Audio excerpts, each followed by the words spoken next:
In the tapestry of life, where every thread holds a story, America in Black and White emerges as a haven for the voices echoing through the heart of our communities. In this podcast, we wade through the rivers of our collective experiences, celebrating the vibrant hues of change brought forth by the whispers of hope and the roars of action. It's more than just a conversation. It's a journey into the heart of our society, illuminated by the light of those daring to dream and do. Join us, and let your voice be the melody that guides us toward a dawn where every color finds its place in the masterpiece of our shared destiny. Together, let's paint a future brimming with the positives that dwell in our minds and the actions that shape our world. Before we begin today's program, before the commentary, before the conversation, before anything else, there is something that must be said. Something that deserves more than a passing mention. Something that deserves silence and space and the full weight of our attention. To the family of Nolan Wells, we see you. In this moment, in your grief, in the quiet that loss leaves behind, we see you and we stand with you. Nolan Wells was more than a name. He was someone's person, the kind of person who leaves a mark, not through grand gestures, but through the steady, undeniable presence of someone who showed up. He mattered to those who knew him. He mattered to this community. And that mattering does not end because he is no longer here. If anything, it grows louder in his absence. Because that is what love does. It refuses to be silent. To every member of the Wells family, may you find in the days ahead not the absence of pain, but the presence of peace. May the memories of Nolan wrap around you like something warm and unshakable. May you know that his story was and always will be worth telling. This episode of America in Black and White, Season 4, Episode 120, is dedicated entirely and with great honor to the family of Nolan Wells. We carry him in his memory into every word spoken today. Rest well, Nolan. This one's for you.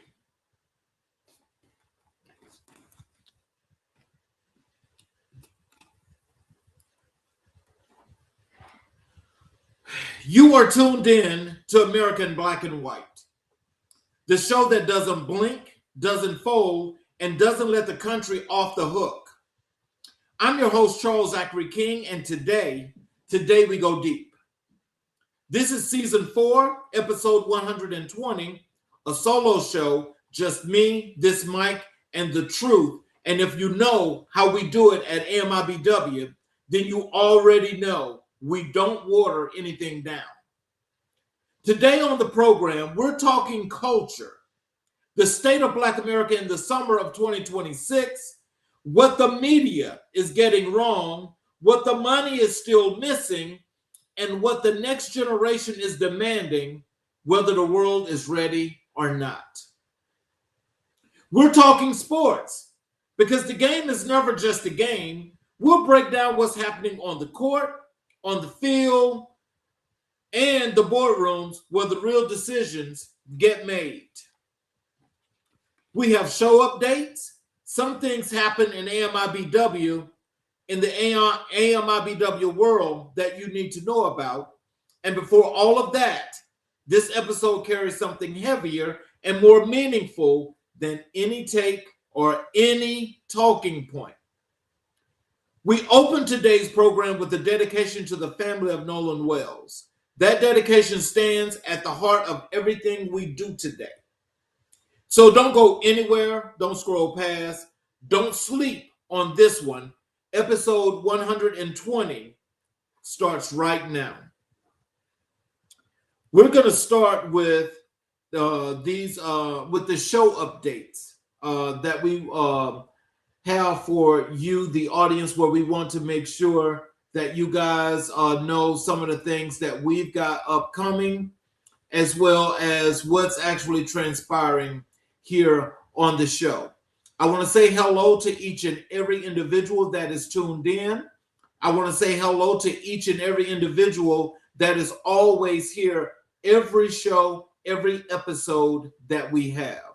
I want to say hello and thank you. And I want you to please make sure you're following along, and make sure as you've got any questions, please put them in our chat, and I promise to answer them aloud here on the show. So before we get into the meat of today's episode, let me take a moment to check in with you, the AMIBW family, because this show is nothing without the people who show up for it every single week. And I want you to know what's been going on, what's coming up, and how you can be a part of what we're building here. First, let me tell you guys about this milestone. This episode 120, again, adds to the many great things that we do here at American Black and White. This show being 120 for this season, season 4 alone, I want to tell you that it's been great. It's been 4 great, wonderful seasons. It's been 4 great learning, outstanding moments that we can reflect on.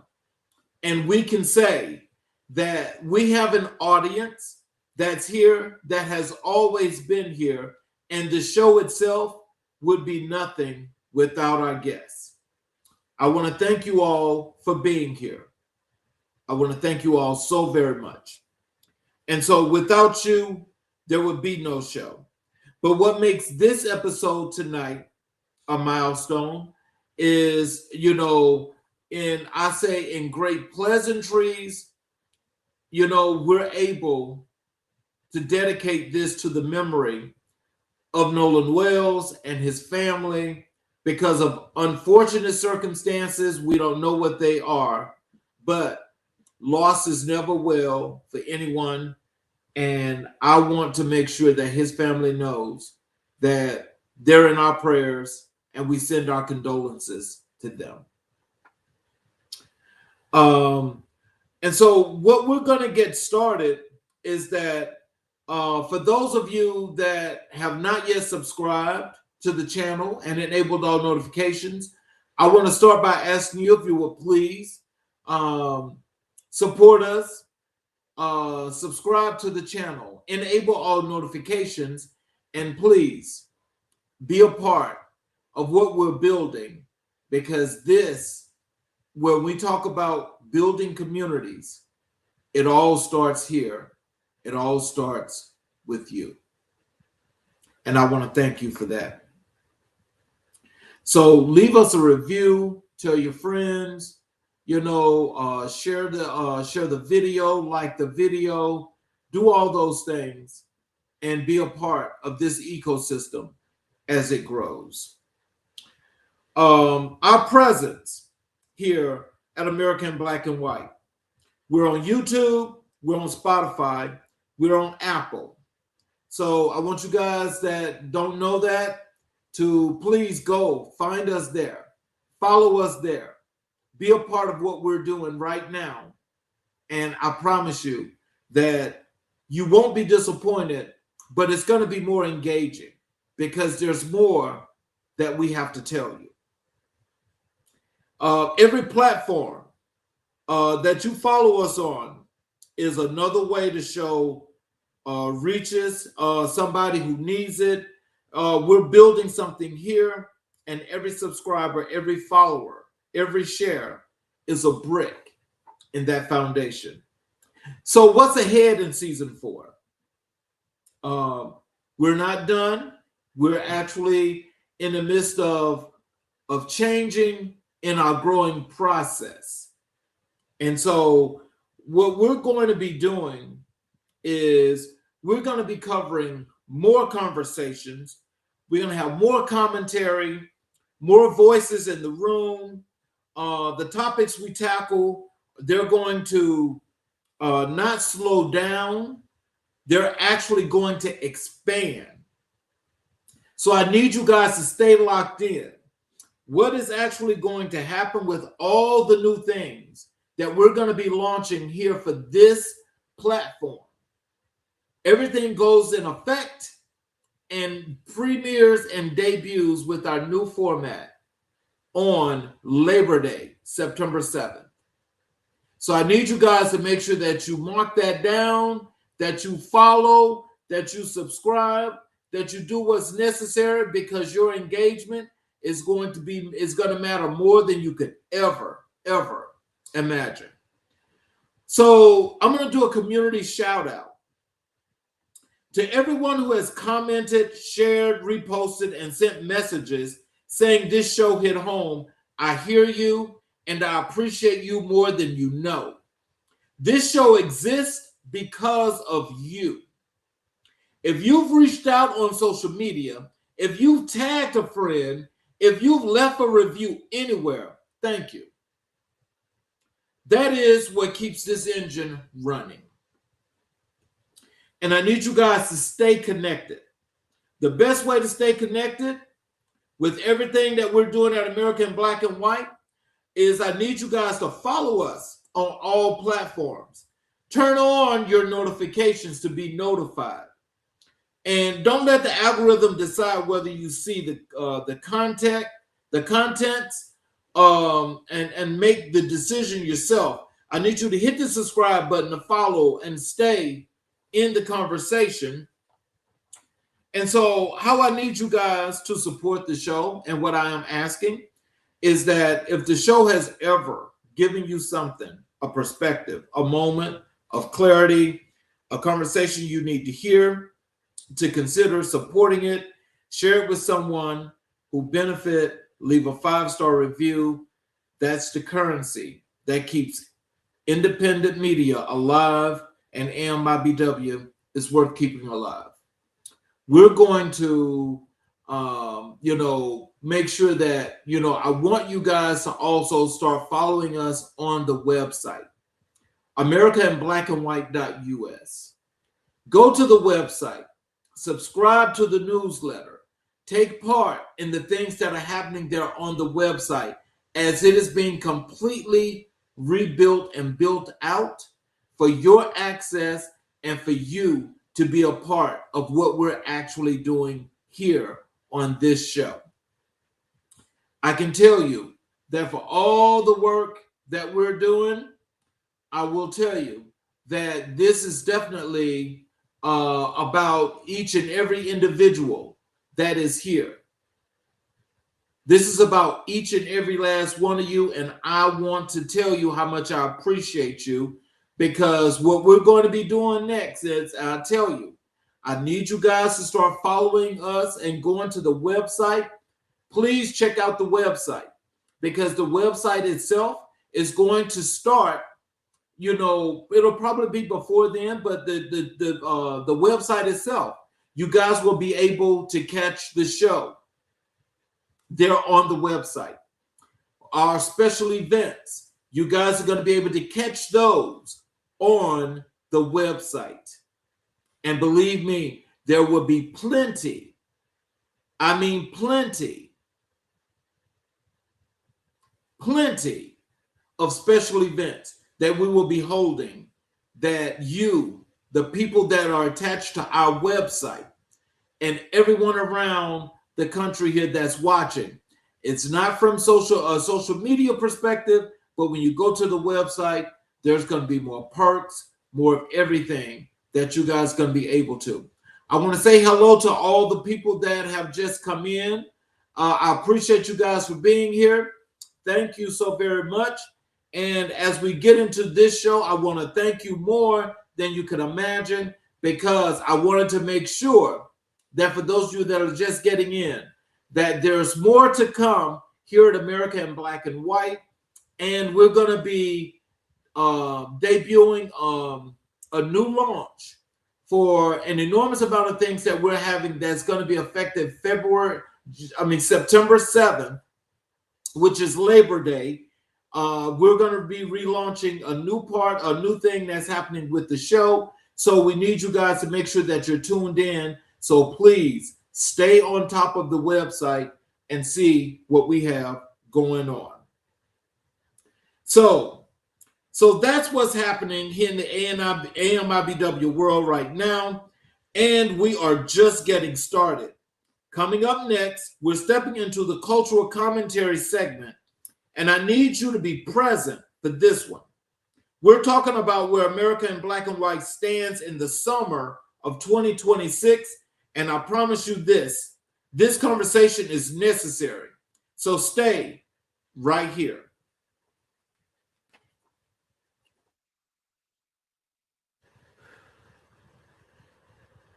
So as we get here into our cultural commentary here, I wanted to be clear about something. America in 2026 is not post-racial. It is not post-tension, and it is certainly not post-conversation. What it is a country still working out the terms of its own contradictions. And Black America is still, as it has always been, standing at the center of the reckoning. Today, I want to talk about the cultural landscape, specifically through our lens, the Black American lens, because what I'm seeing right now deserves more than a tweet. It deserves a real conversation. So let's have it. So Black faces are more visible than ever across streaming network television and mainstream media. But visibility is not the same as power, ownership, or narrative control. And so what that means is that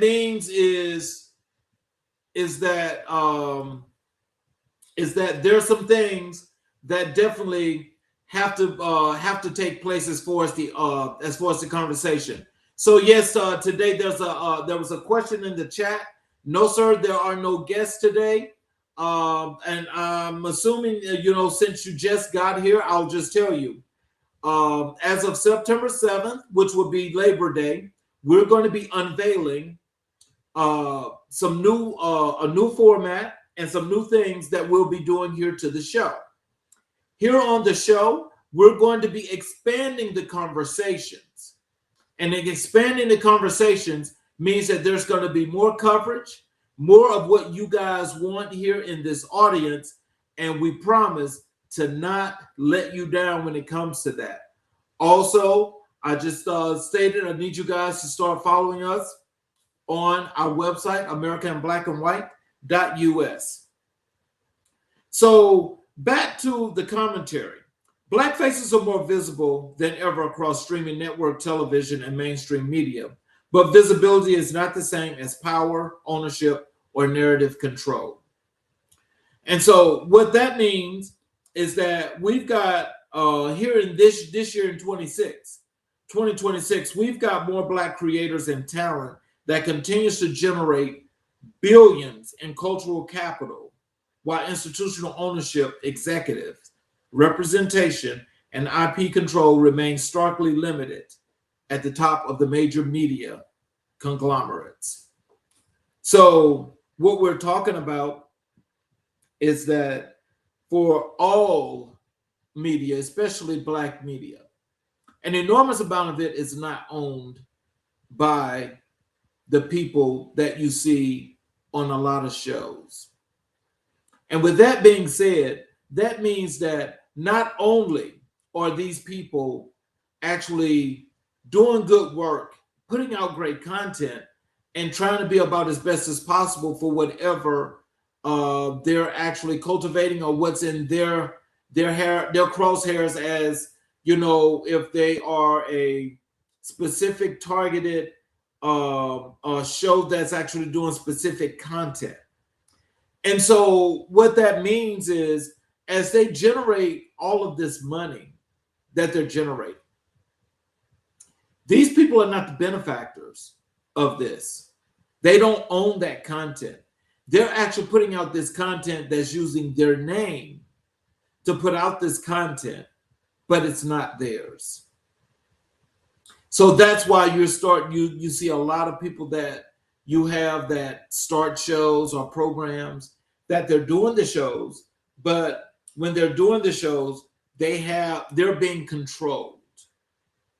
So as they're being controlled, and this content, the content that they put out that's not theirs, they don't benefit from that. The only thing that they're benefiting from is the fact that you, Mr. and Mrs. America out there that's actually supporting these platforms, is how they're known. But as far as the monetary value, which is what they're actually doing this for, they don't own the content. They don't own the content.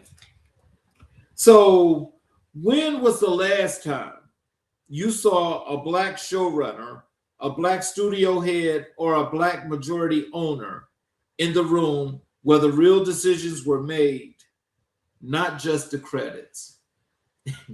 Now, I'm being funny, but I own this. This is mine. So I just wanted to throw that rhetorical question out there for you, because not many of those people that you're looking at can actually say that they own their content, because they don't. Now, this is not a put down. What this is saying is that we need more ownership when it comes to black media. And black media has to get better in its content, because not being a monolith, you know, and having so many variations to things that's being done that's from a cultural perspective, we've got to get better in putting out this content or connecting with people in the community. Because if you're not connecting with people in the community, then you're still lacking. So we've got to do something to make this a better situation, because by what's actually happening right now, let me tell you, you know, when I see stories that fly across the electronic media, that is here on social media, that media could be a whole lot better. It could be delivered a whole lot better. But what happens when we don't? What happens if we don't? This is what I'm talking about. Because if there's no ownership, that means there's no control. Some of you all have much larger platforms than me. It's amazing that you have those platforms, but what your audience don't know is that you don't own that content. We'll get into that a little bit later, because, you know, there's some interesting situations that have taken place that I think a lot of people need to understand what I'm talking about when I speak this about media and about the black media market, because it means just that much. The nuance point is acknowledge there's genuine progress that exists. You know, there's more black-led stories. There's more streaming platforms commissioning black content while refusing to mistake visibility for systemic change. And that means that they're putting black faces to be the face of content that they don't own. Think about that. Most of these shows that you see that's got black people there, they don't own the content. And if you're not owning the content, how can you say that you're doing black media? Because, you know, you're actually controlled and you've been brought down to this point, that point. So just culture without economic power is entertainment. We need both the story and the studio. So let's jump on it, people. Let's make this happen. Let's make things happen the way we know that they're supposed to be happening.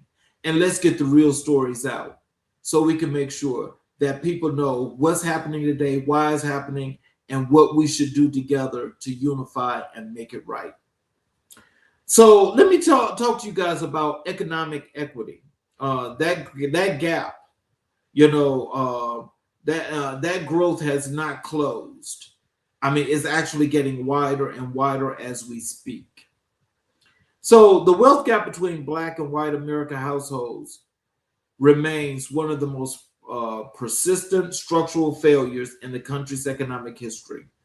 And the summer of 2026 has offered no shortage of data to prove it. This is a story that we'll be talking about most likely forever, because we will never be able to catch up in this lifetime when it comes to this. And I'm putting this out because I just want you to know that unless we start unifying, coming together as a community, and we start building our communities together, this is our starting point. That will be our base. This is where we need to start at. So I think we need to start thinking about that, because, now a lot of us on the other side of being a senior citizen, has got an enormous amount of things that not only do you have to think about when we talk about economic equity, there's just so many things that goes into that. You've got employment, you've got family, you've got education. All of those things go into a factor into economic equity. But if there's not a lot of that, then what do we do? See, there's a lot that we can't do, but there are some things that we can do to start this path.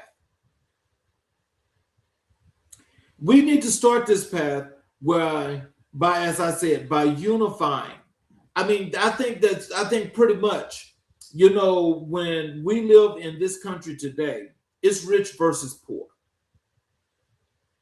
And so pretty much we know what rich looks like, that top 1%. But what about the people that are on the bottom? Why are we not unified? Why are we not unified and building what we know we should be building together? Because actually the country's on a brink. And being on the brink is like one of the worst things we could ever imagine when it comes to this. It's really a horrible thing. But there are things that we can do to make this better. Key observations is there's record levels of Black entrepreneurship and a growing Black professional class. Median Black households' wealth continues to lag significantly behind the white median household wealth, a gap driven not by effort or ambition, but by structural barriers in housing, credit, inheritance, and institutional access. So that in itself is telling you that, despite what some may see as progress, there's still a lot of regression. There are still an enormous amount of things that are not happening, and we got people that are still facing the same issue over and over and over again. But it gets so sad that so many people that live in the same community that face those same harsh realities where it's happening, it's happening, it's happening, it's happening. We have got to do something to change this. We have got to make this a whole lot better. So my thing is distinguish between individual financial success, which is real and worth honoring, and systemic equity, which is still absent. This is not about victim mentality. It is about accuracy.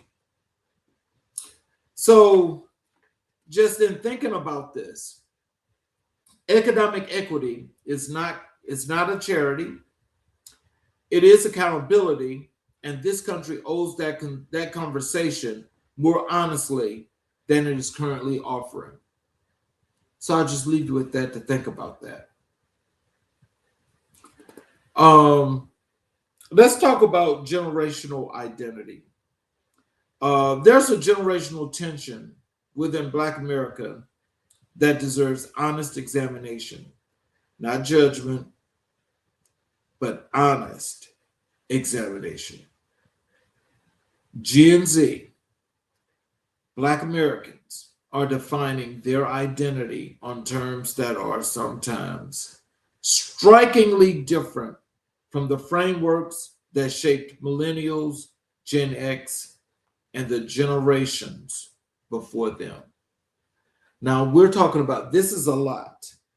This is a lot because we're talking about this now on a generational level, and we're talking about generational identity. And when we talk about generational identity, there's lots and lots of issues there when it comes to individuals, because everybody look at this and face this in a separate but different way as to how things are going to be in their lives, how they see things in their lives. And so I just want you guys to understand that as we talk about this, again, this is something that we all should think about, each and every individual, for how conversations like this affect us.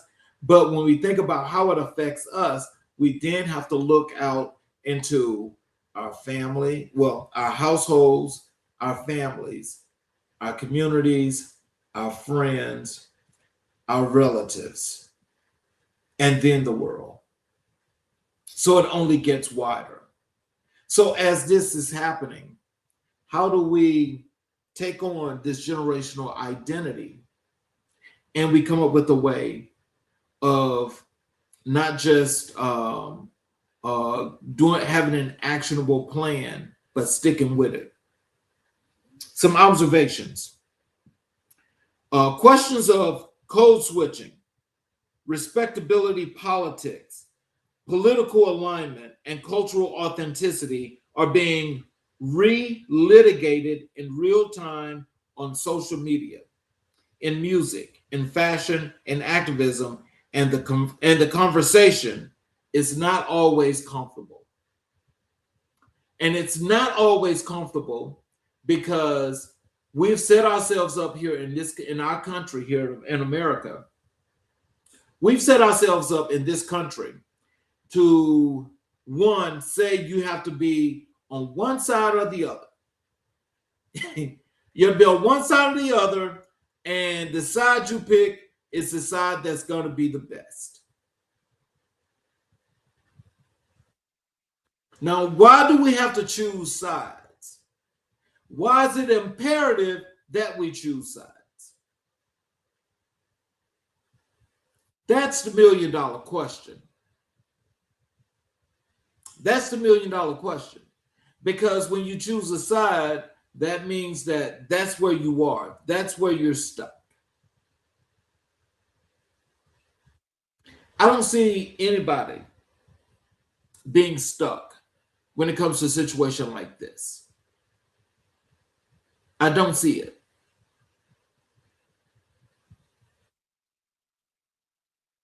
Because when you got a child that's grown up and don't understand or know how he or she is classified, from their generational identity.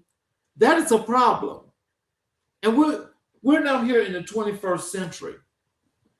And we're still talking about generational identity. No, that's not the way that works.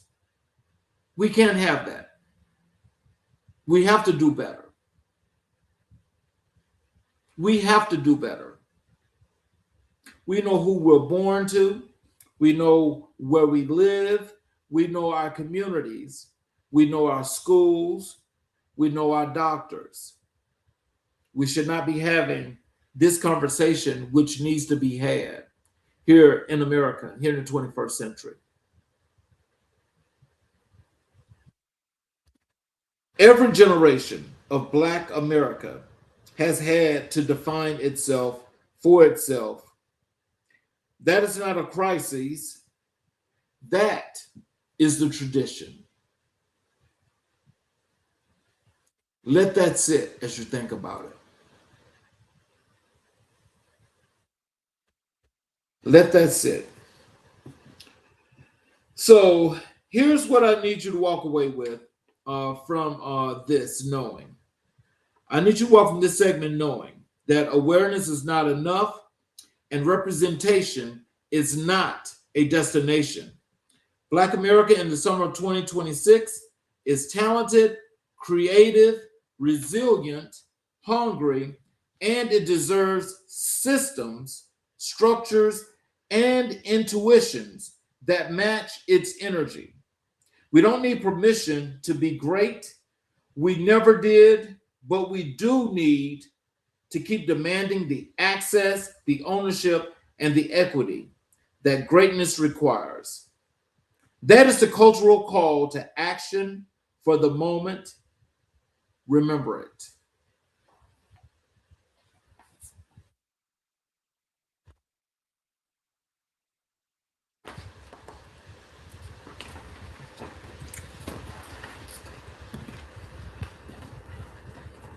Let me take a moment to speak directly to the brands, organizations, and institutions listening, or to anyone who knows someone who should be listening.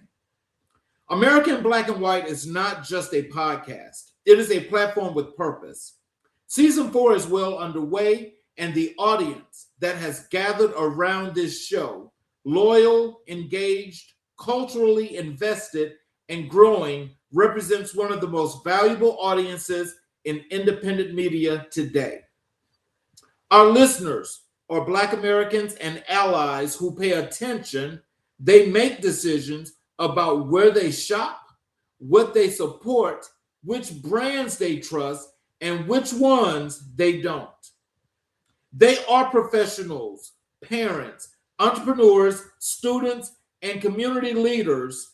They are not passive consumers. They are active advocates. And when they believe in something, they bring their community with them.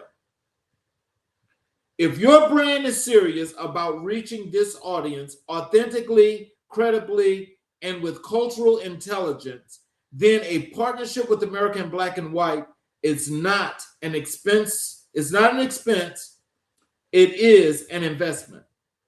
We're now welcoming select brand partnerships, institutional sponsors, and community organization collaborations for season 4 and beyond.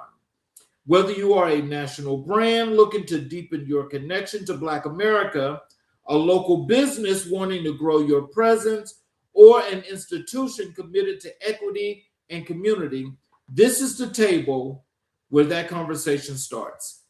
Reach out to us. Let's talk about it. Let's talk about what a real partnership looks like. Reach out to us directly through our social media channels or drop us a message at americanblackandwhite.us, our website, to start the conversation. America in Black and White, the conversation is already happening. The only question is whether your brand is in the room. That is the only question. So let me go over here. Let me talk to you guys here about this other segment. I want to talk to you guys about sports. Let's talk about sports. And I don't mean the scoreboard. I don't mean the box score. I mean the real game. Um, the one that happens in front offices and contract negotiations and the boardroom decisions that never make the highlight reel, but shape everything you see on the field and on the screen. It is July 2026. The NBA offseason is in full boil. The NFL preseason is warming up. And 10 days ago, ESPN fired Ryan Clark. And if you think that's just a sports media story, I need you to listen a little more carefully, because what happened to Ryan Clark is the whole conversation in one moment. Let's get into that. The facts. This is the facts. On Monday, July 21st, 2026, ESPN fired Ryan Clark. Not laid off, fired. Clark himself has been very clear about that distinction. He joined ESPN back in 2015 as an NFL analyst and spent over a decade building his reputation as one of the most respected, most honest, most culturally connected voices in the building. And they fired him mid-show. He was on the set of NFL Live, went to commercial, and was informed during the break, because the news had already leaked to the media before ESPN even had the conversation with him. He did not return to finish his on-air appearance. Let that sink in for a second. So with that, I want you to think about this and put this in context. Ryan Clark is on air. He is on air. He's doing his show NFL Live. And they go to commercial break. He's told during commercial break that you've been fired and you've got to get off the set. Now, as you let that sink in, I want you to just think a whole lot more about this, because from a cultural perspective, not only is that disrespectful, that is humiliating, and is only the most humiliating thing that you could ever think could happen to a person, because this has never happened before. So we'll let Ryan Clark be the first. Now, I'm saying this to say is that, again, by not using your own platform, you see, that's the importance of having ownership, is because when that happens, see, on your show, you control that. You see, you don't have to worry about getting fired. But when you're on somebody else's platform, this is what happens. This is how one gets fired. This is why one gets fired. Because Ryan Clark was not one of those that was very passive in his commentary. He was very, very open, and he was to the heart. Whatever he said is what he believed. This was not about, insulting. He was true about what he believed. And so the context of all of this, so this is what the context is that's being put out in mainstream media. They said this firing is happening inside a broader wave of ESPN cuts tied to Disney absorbing NFL Network in April of 2026. Tom Pelissero, gone. Carl Ravage, gone. After 33 years at ESPN, Cam Newton, gone. Bart Scott, gone. Charles Davis, gone. Stephania Bell, gone. ESPN chairman James Pitero put out a memo citing organizational restructuring following NFL Network integration. So on the surface, this is a budget story. But if you dig a little deeper, and we always dig a little deeper, On this show, it is not simply that, because any of you that watch sports, and if you are especially a football person, and you watch and you listen to Ryan Clark says a lot of things that are well within bounds of what happens in the NFL. Now, when he does that, he can say those things because he has lived experience. Remember, he's an NFL veteran that's been in the league for like 12, 15 years and successfully transitioned from the NFL to television, to ESPN, as a matter of fact, the sports leader, as they call it. So what else is there to get from Ryan Clark but his lived experience to talk about what is happening, or in situations as to statistics and things that they are giving these people to study, instead of actually talking from what you know about the sport, or maybe some things that maybe a little bit digging deeper into what stories might be. They give you statistics that they want you to talk about. So giving you the statistics to talk about means that they want to make sure that you stay within bounds of that. Now, so just so we add a little bit more to what the context of what was leaked in mainstream media, this is what The Athletic reported. The Athletic noted that Clark's firing was not purely financial. His public on-air confrontation with Peter Schrager in 25 and the decision to take his contract negotiations public in 24 were cited as factors that made the wrong impression on ESPN executives.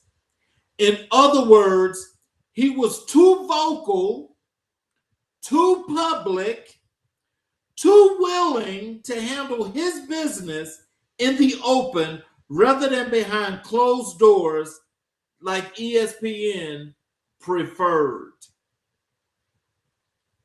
Now, when you listen to that, that is saying that Ryan Clark was telling too much truth and got beside himself, but did not understand that ESPN was in control. So they're in control. They let this go for 24. They let this go for 25. We roll into 26 mid-year. And so now they've got to get the last laugh, because they're going to show him that they're in control. So we're going to fire you on air.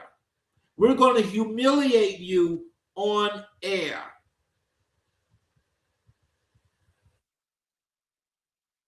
This is what they did. So I'm just, as this is going out, I just want people to understand. How many of you are still supporting ESPN? How many of you are still supporting ESPN? Now, I'm going to tell you honestly, 5 years ago, I've seen a lot of things on that. I got fed up with watching that network. I canned that subscription I had. The writing was on the wall 5 years ago what the change was going to be. Some of these guys just did not take it that serious. But you know, Cam Newton said it best, because Cam Newton made the statement on his show. Now, he owns his platform. He did not let ESPN buy his platform or give him a platform. Cam Newton owns his own platform. And he made the statement that unless you own your own platform, you are not going to survive being who you are on air on somebody else's. That is what he said.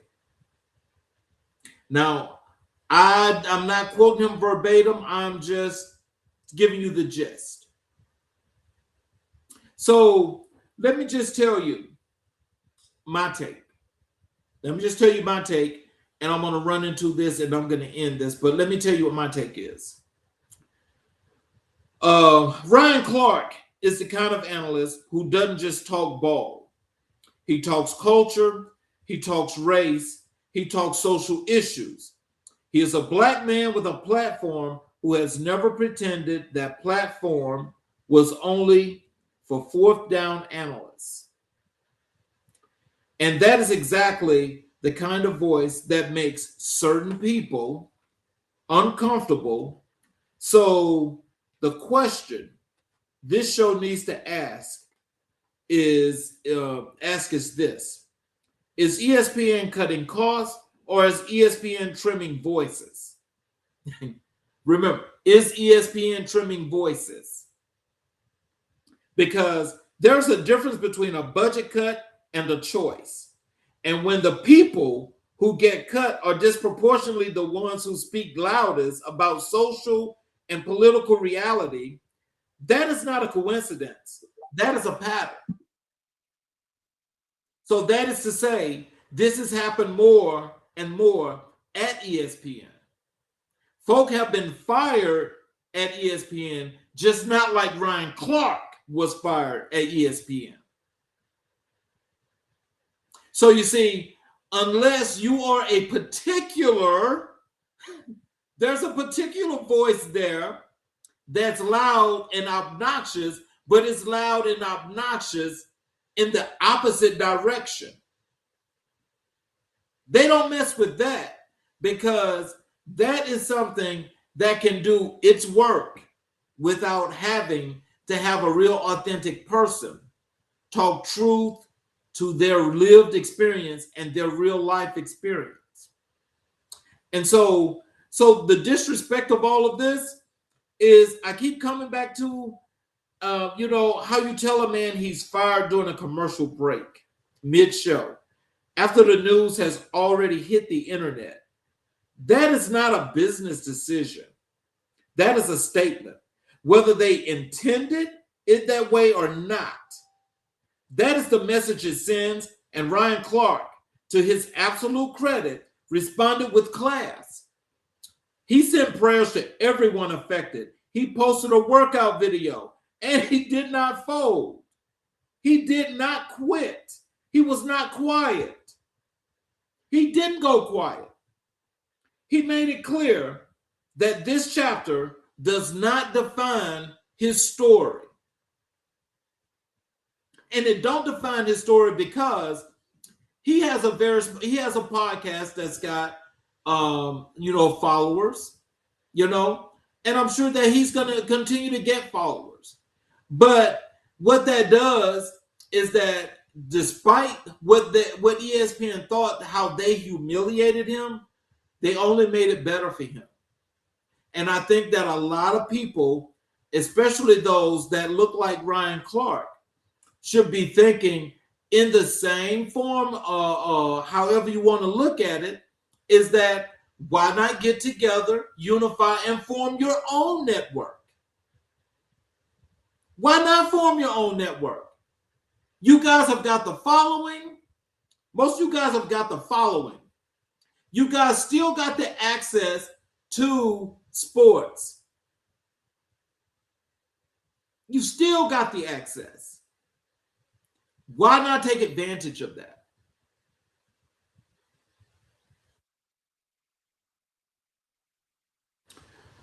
The bigger pattern is this is where,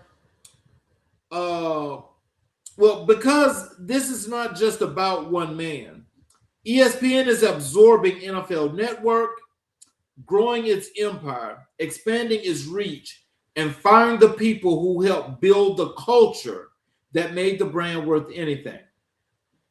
You're getting bigger, you're getting wealthier, and you're showing the black analysts who told the truth on your platform the door. That is worth naming, and that is definitely worth more than a headline. And it's worth more than a headline because I want you to think about this. People can do many, many things. People that own businesses, here in America, everything is what we call capitalism. And again, These are issues that are being sown so through the fabric of this country that is causing people to lose sight on the real pointed part of being human, of having a moral compass, of having a moral clause. Because when you think about it, hey, it's capitalism, as they say. And let's just throw it out there that way.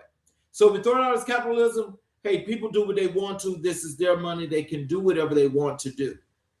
But when you do whatever you want to do, you don't do this at the expense of humiliating someone else and to use their likeness for as long as you did to gain ground, to gain an advantage, and then say, I don't need you anymore. Bye.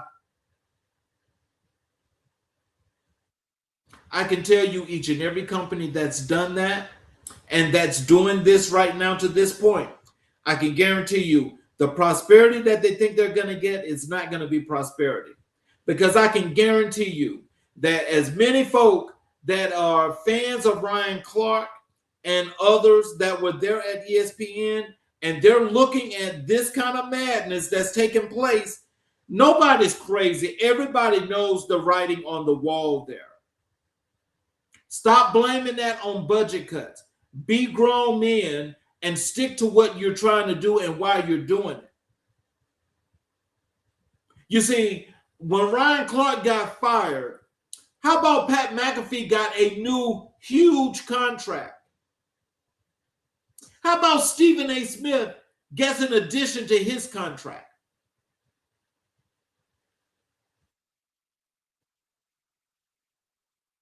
I want you guys to think about that. What's the budgetary issue if these people are getting more and more money? It sounds like to me that these are the main two catalysts that are carrying the water. That's what it sounds like to me. I mean, and so we'll be talking more and more about sports as we go into the future of the show. But I mean, I just want to know, what do you guys really think about that? Because, there's something wrong with that. There's something wrong with that. And what's wrong with it to me is that, again, if you don't understand, as I said in that last segment, about what code switching is and how you need to code switch if you want to stay within particular organizations, you got a problem. Because if you go there and you want to be authentically you and you look like me, that's going to be a problem. They're not going to have that. No one's going to have that don't look like you. Because truth to power, in that case, does not match the platform. And if that does not match the platform, that means that you are not welcome. If I can use you, get what I want, use your likeness, and have people follow me for some years, build up all that steam. After I got enough steam, then I can say, okay, I don't need you anymore. Bye. You're fired. But see, some people take firing in a different way. And when I say people take it in a different way, I'm talking about the companies that do the firing. You see, they have a way of doing these things. But again, we'll see how this plays out, because I'm definitely following this story, because I want to know the exact reason and get as much up into ESPN business as I can to find out exactly why did this transpire the way it did for Ryan Clark. Look, let's talk about the quarterback conversation that's continuing in the NFL. Now, this is one of the things that got Ryan Clark in trouble. And it got him in trouble because, he said some things about the quarterbacks that that most people at ESPN, handle with kid gloves. They put bubbles around them and they protect them at any cost.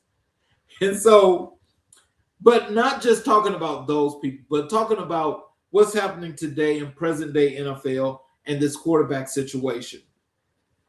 As the NFL kicks into preseason mode in the summer of 2026, the ongoing conversation about Black quarterbacks, coaching diversity, and front office representation has not lost a step. If anything, it has accelerated. So let me tell you about some observations here that I've made before I give you my take. The observations that I've seen was the Rooney Rule has been on the books for over 2 decades. Black quarterbacks have won 2 Super Bowls, earned MVP awards, and transformed the position. And yet the pipeline to head coaching and general manager roles for Black professionals in the NFL remains disproportionately narrow relative to the player workforce it serves. 80% of the players in the NFL are Black. That's just the gist. That's just the gist. Okay? So now with that, and you've got maybe 5 general managers. Because see, this is like ugly. You've got like 5 general managers, and I think maybe 6, 7, 8 head coaches. But you got 80% of the workforce is Black. 80%. I want you to let that sink in. Come on, sports fans. Come on, sports fans. I need y'all to stay with me. I need some comments in that chat, because where I'm going, you know where I'm going, because it's true. But most of you continuously to support this kind of foolishness. My take on this is we keep having the same conversation at the end of every hiring cycle. Teams talk about diversity, they talk about process, and then the names that get announced look exactly like the names that got announced 5 years ago. That's not a pipeline problem. That's a preference problem. That's a preference problem. But to even go back to something that I missed is that the Rooney Rule, now remember, we got the state of Florida that's got 3 teams. They've got the Dolphins, they've got the Buccaneers, and they've got the Jaguars. They got 3 teams. How about the, I think it's the state attorney general, the state attorney is bumping heads with the NFL when it comes to the Rooney Rule, because he says that diversity in the state of Florida is non-existent, and that violates Florida state laws. Now, here's my question to the fans in Florida and the NFL fans in general.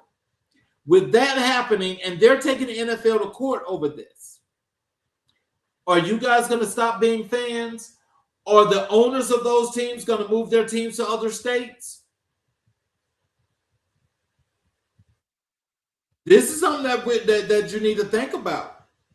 This ain't me. This is the NFL, and this is what's happening in the state of Florida. What should happen about that?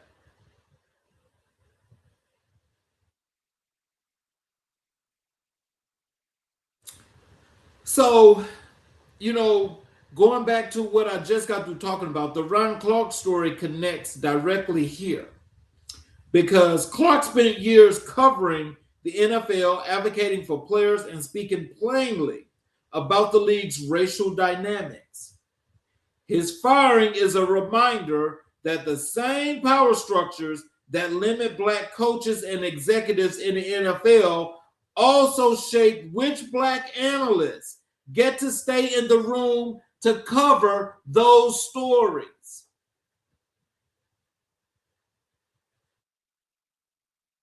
Connect those dots. Connect those dots. This is real. This is about as real as it gets. And when you just think about this, I mean, how does something like this gets into sports, that this kind of dynamic is like a cancer that's eating away at the sport. It's eroding the sport because there are lots and lots of people.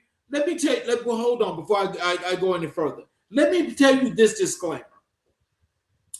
I myself have been a part of the Steeler Nation ever since 1969. I've always been a Pittsburgh Steeler person. I've supported that team through the worst situations. But when the change started to take effect, that is after 1986 going into 1987, 88, the league started taking on a whole new look. It started taking on a whole new look then. It took me until the year of 2000 to realize that the league had become poisonous. And you could see it. The rules that have changed now you got the quarterbacks, you can't hit them, you can't touch them. This all started, they changed that rule, so people know they changed that rule because of Dan Marino. Dan Marino would get hit, and Dan Marino would complain to the NFL officials that this is like after his second, third year in the league. What they did, they went to the spring meetings, and they came up with the rule that you can no longer hit the quarterback in this particular way. You can't hit him when it looks like you're going low to the knee. That was the start of that. Marino was in that class in 1983. So this is what I'm saying to you. 86, 87, 88, along that time frame, the rules started to changing. And so now it's basically like, you had real football where all these players were actually, in order to get in the Hall of Fame, you had to be a part of championship caliber teams. You had to have won championships. Now we're talking about this quarterback position. And when I look at the quarterback position today, I can honestly tell you that as I look at quarterbacks that are, especially the ones of African-American persuasion, my top two, regardless of the case, this is of the entire quarterback class. My top two is Patrick Mahomes and Jalen Hurts. It gets no better than the two of them. They do one thing, that's win. They win. Mahomes has had more of a dynamic team than Hurts did, even though Hurts has won the Super Bowl against Mahomes. That team had a different dynamic, but it had a power dynamic to it. But when we talk about quarterbacks today, and we talk about the last part of quarterbacks now that they're just thrown in the NFL, thrown into the Hall of Fame, it does not require now for you to win championships and be a Hall of Fame quarterback. You now just have to have stats. You have to have these 4,000-yard seasons every year. You can have 25 touchdowns and 35 interceptions. That don't matter. But as long as the analysts when they speak advocacy and they advocate for certain quarterbacks, these are the quarterbacks that get favor. These are the ones that every year, include this year, they throw these folks talking about some of the top 10 quarterbacks, and they are the constant reminder, because I've got to say this, and you've got so many folk that follow the NFL, the reminder is, why are y'all so hating on Jalen Hurts? Jalen Hurts has got to be the most dynamic quarterback in the NFL. I've never seen the situation that happened to this young man. 3 years at Alabama, 3 different offensive coordinators. Then he goes to Oklahoma, another offensive coordinator. He comes into Philadelphia, and Philadelphia, for these first 5 years of his career, don't even keep the same coordinator every year. So that means that Jalen Hurts has played under 9 different offensive coordinators in his college and professional days but yet and still, he's so dynamic that he still wins, has won a Super Bowl, appeared in 2 Super Bowls, but yet and still, you hear people talk about Joe Burrow, Josh Allen, Justin Herbert, Lamar Jackson, and they're saying that they are the best quarterbacks in the league, but neither of them, other than Joe Burrow, have had the opportunity to play a Super Bowl. And that was one time, and that was by chance his rookie season when they fell ass backwards into getting into the Super Bowl by getting that lucky opportunity of beating Kansas City in Kansas City. Since then, has Joe Burrow even been to the playoffs? But they call him the best quarterback. They call Josh Allen the best quarterback. Josh Allen can't even get past the Kansas City Chiefs. They have never been to a Super Bowl, but he's the best quarterback. Now, I want you to, I'm going to tell you this, and this is me doing football history. Josh Allen has got Jim Kelly syndrome. Jim Kelly went to the Super Bowl 4 straight years with the Buffalo Bills and couldn't win 1 game. That tells you that he wasn't a big game quarterback.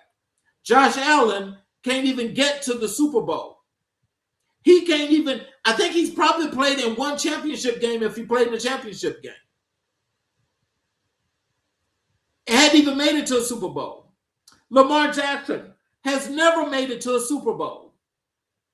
Justin Herbert has only been in the playoffs 2 times, including last season. And each time, first round, he's out. Can't win a game. But Jalen Hurts has won, on average, 13 games a season, been to the Super Bowl twice, should have won both, but they won 1 Super Bowl. He's been there twice, and they say that he's not even a top 10 quarterback.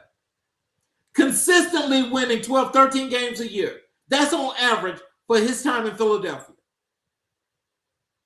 We know why that is, and that's because, as I say, you have advocates, and this is the NFL in conjunction with sports broadcasting as to who you hype up and who you tear down. Football fans need to get real about that, and they need to know that this is a real story. This is a real story. And so let me tell you about athlete advocacy here in 2026. One of the defining things of 2026 sports is the continuing pressure placed on Black athletes who choose to speak on issues beyond the game, and the double standard applied to them when they do. Here's the observation. When Black athletes speak on race, politics, or social justice, they are routinely told to stick to sports by the same media ecosystem that profits from their labor, likeness, and cultural identity. When those same conversations become profitable, those same voices go conspicuously quiet. So let me give you an offset to this, because I don't know if you guys remember when those 2 San Francisco 49er players, Joey Bosa and Brock Purdy, wearing the MAGA hats. Wearing the MAGA hats after a Thursday game.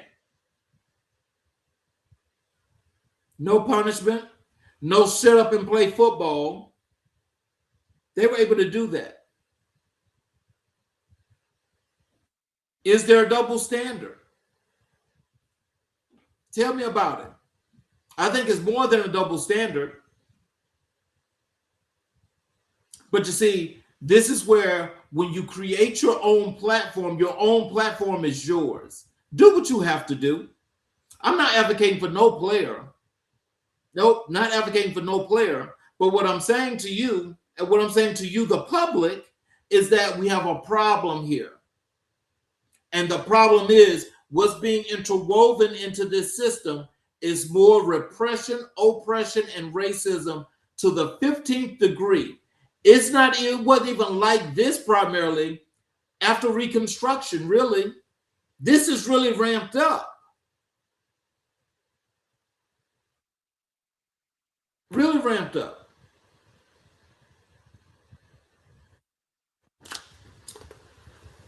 So the moment a black athlete becomes a brand, everybody wants a piece. The moment that same athlete becomes a voice, a real voice on real issues, suddenly it's controversial. You cannot commodify blackness and then silence it. Pick one. So my whole thing is Ryan Clark's situation is the perfect case study for the point. Here's a man who used his platform at ESPN to speak on things beyond the game: race, culture, politics, player welfare, and who made the wrong impression on executives by doing exactly that. The same network that profited from his credibility, his black audience relationships, and his cultural authority decided that credibility had limits. And those limits happened to land right where his voice got most real. You cannot tell me that this is not a broader pattern worth examining. I need somebody to hear me and amen this, and I need somebody to tell me, am I wrong? Because what you guys got going on here, this is crazy. And what is happening is that for all the unifications that people try to build and put together, you've got all facets of what's happening here today in America. It's actually tearing the fabric of America apart. It's tearing America apart. And again, saying this, a lot of people don't want to hear me say that. But it's true. When are people going to start dealing with the truth and doing something about it? We have to do something about this, because it's going to get to a point pretty soon that, things are going to start happening to athletes, or, people are just going to just start going all kind of crazy and just doing things. I mean, because I just really don't understand how is it that we can get to sports and we can polarize sports in this manner and it's okay. We have to do something about this, people. I'm open for suggestions, and I know what's in my mind and what's in my heart. I know what's in my mind and my heart. But I can also tell you this. I can no longer support, this league itself. I can cover these stories. Oh, and I'll definitely cover these stories because I understand this lived experience, as well as I understand the contextual content and context in which these folk are performing what they're performing. They're actually surgically cutting up players, surgically cutting them up with mainstream media as his main go-to doctor. I say this to players now, that's high school, college, and professional. Stop getting involved with mainstream media. It's the same thing that builds you up only to get ready and prepare to tear you down. That's what they do. There's no consciousness, no realness about this media. None. Because those same players that you guys sit there, you give autographs to, you sit there, you give them interviews, those are the same people that's backstabbing you and went to the networks to tear you down. The very same people. So sports and culture in Black America are not separate conversations. They never have been. Muhammad Ali wasn't just a boxer. Colin Kaepernick wasn't just a quarterback. And the athletes of 26 are not just athletes. They are reflections of us, what we value, what we fight for, and what we refuse to accept. So when you watch the game this weekend, watch the whole game, not just play on the field. Watch the power, watch the money, watch who's in the booth, who's in the box, and who's making the decisions. That's where the real score is kept. So you'll know who is what. So I want to thank you all for being here. I appreciate the time that you all gave me. And I want you to remember, as I said to you earlier, please start going to the website, americainblackandwhite.us. Please check out the things that are there on the site. Subscribe to the newsletters. Make sure that you're going through the site thoroughly so you will not only see where our Spotify, the show on Spotify, will also come through the website. We're going to actually have the frame to where the show will be played live on the website via YouTube. You'll also get the opportunity to catch the show via the Apple Podcast. So I'm asking you guys to please just go and check out what's going on there, what's happening, because there's more and more that's going to be happening that I'll be releasing as we get closer to that date of September 7th, which is Labor Day. So for those of you that are watching, especially on our YouTube channels, if you have not yet subscribed, please subscribe and enable all notifications. And please, you'll be able to catch the shows when they go live. You'll be able to go back and watch all of the previous great shows. And you're also able to leave comments and feedback as much as you like. So let me do this closing monologue as we close for this wonderful weekend. We covered a lot of ground today, and I mean that in the truest sense. We covered ground, the kind of ground that Black America has been standing on, fighting for, building on, and being buried in for generations. Today, we talked about representation that isn't reaching deep enough, economic equity that still hasn't arrived, a generation defining themselves on their own terms. We talked about sports that are more than sports, and athletes who refuse to be reduced to their stats. And we did all of that because that is what we do at American Black and White, is for this show to exist because these conversations deserve a home, because our stories in their full complexity, their full brilliance, and their full pain deserved a platform that takes them seriously. That is what we are building. Episode by episode, season by season, and we are at episode 120. 120 episodes. Think about that. 4 seasons deep. 4 seasons deep. And we're not slowing down. We are not watering down.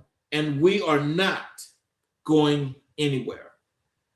But before I let you go, I need to return to where we started today, because some things are too important to leave at the top of the show and never come back to. To the family of Nolan Wells, I hope something we said today, whether it was the cultural conversation, the sports breakdown, or simply the fact that this show showed up today and chose to lead with your name and his memory, I hope something gave you a moment of peace. Grief is not a straight line. Grief is not a straight line. It doesn't follow a script, but love is consistent. And the love this community has for Nolan Wells and for you, his family, that is consistent too. We dedicated this episode to him, and we mean it, not as a courtesy, not as a formality, but as a promise that his name was spoken with care, with honor, and with the kind of attention his memory deserves. Rest well, Nolan. To everyone listening, thank you, genuinely. Whether this is for the first episode or you've been with us since season 1, thank you for being here. This show is yours as much as it is mine. Share it. Leave a review. Follow us on all platforms. Tell somebody about American Black and White, because the more people in the room, the louder the conversation, and this conversation needs to be loud. I'm your host, Charles Zachary King. This has been American Black and White, Season 4, Episode 120, a solo show, a dedication, a conversation that matters. Until the next time, stay informed, stay grounded, and stay Black. And please, check us out tomorrow on Changing Trends and Times at 2 p.m. Eastern Time tomorrow as we continue our healthcare series with episode 3. We will see you guys tomorrow.